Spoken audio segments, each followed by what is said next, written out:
my first favorite authors. I was a kid. I was a precocious reader, and one of my favorite things that my kids inherited from me was the same trait. Um, Especially my oldest, who reads all the time. One of my first favorite authors was Mark Twain. I know I'm very hip. It was very cutting edge, but I've always loved Mark Twain. Tom Sawyer remains just a huge pivotal book that I read when I was really young. And Tom Mark Twain is actually a part of our Seder every year. He wrote a great piece, and if you're interested in knowing what it is, and you can contact me, you can email me or send me a message, and I'll share with you what we read at my Seder every year that Mark Twain wrote about the Jewish people. He also had another great quote. He was full of the great quotes, right? And so here's another one of his. He said, "When I was a boy of 14, my father was so ignorant I could hardly stand to have the old man around. But when I was 21, I could hardly believe what he had learned in those last 7 years." Right?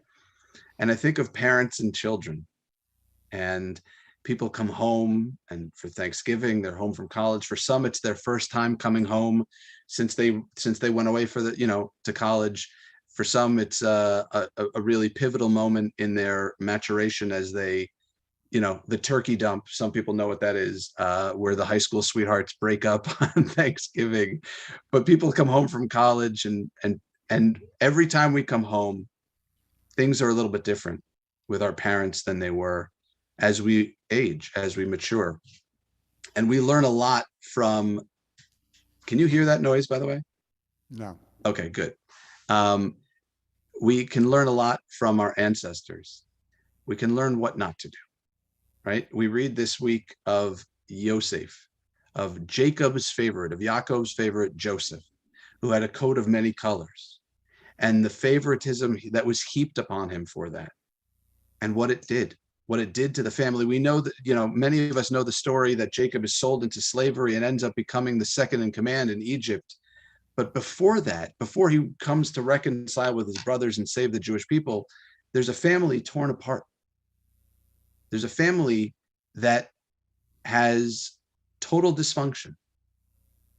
And it's only later, when the kids get older, when the kids mature, that they're able to come together and put aside their petty jealousies and come together and be a family. You know, I can't tell you how many times I've been speaking to somebody, including myself, who waits for their parents to change and who says, if only my parents would be X, Y, or Z. And the truth is, they ain't never going to change, right? I know people who are 40 years old and still blame their mother or father for whatever it is, right? People, we think that, oh, good, they're seeing a therapist. That means they get to blame it all on mom. But there's work to be done for us. Our mothers and fathers weren't perfect. Do you remember, Carl, did you have the CD, or it wasn't a CD, but the record? Okay, if you don't know what a record is, you can email me about that too, and I'll explain what that was. Do you remember the record Free to Be You and Me? I think that was before my time. I mean, after my time, I think. Okay. So Is that a there was Sesame a Street record. thing? No, it was right before. It was like Up with People. It was like what's her name? Marlo Thomas and a bunch of people. Right. But they had a song that said, "Parents are people. People with children. When parents were little, they used to be kids like all of you," right? And I remember hearing that song a lot when I was a kid. Oh, parents are people. And then when I became a parent, I was like, this is a Siddur. I've got a Chumash, I've got a Torah, I've got a Talmud. Where's the instruction manual for the kids? Where's the user manual? I get a phone and I get 12 pages of something. But with my children, I got nothing. So if you're home this week, if you're with your family, it doesn't matter what our ages are, right? It doesn't matter if you're 14, 24, 84, or anywhere in between. We're all still a work in progress. And the only thing we can change when our family, do you know this great one? I love this line. Anybody can push your buttons, but your parents installed them, Uh, right? The only thing we can change is ourselves. The only thing we can change is our reaction. is to accept the people in our lives for who they are, not who we want them to be. To accept the people, parents are people and imperfect, and so are we. And so, as we're celebrating this Thanksgiving, and we have so much for which we can be grateful, let's be grateful for the families we have. As you know, you may put the fun in dysfunction, or you may just have a great sense of humor and laugh a lot.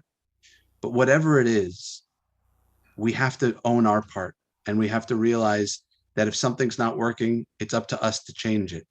You know, in Al-Anon and those who have family members of alcoholics, there's this idea, because while I'm preaching all this about parents being imperfect, I recognize the reality that some people are toxic people. And in those cases, the lesson we can learn is to detach with love. I love you, but I can't be this, I can't do this anymore, whatever that means. I can't be a part of this dynamic, because we can't change the people whom we love. We can't change our family of origin. We can change ourselves, and we can be grateful for the blessings we have. Shabbat Shalom. Oh.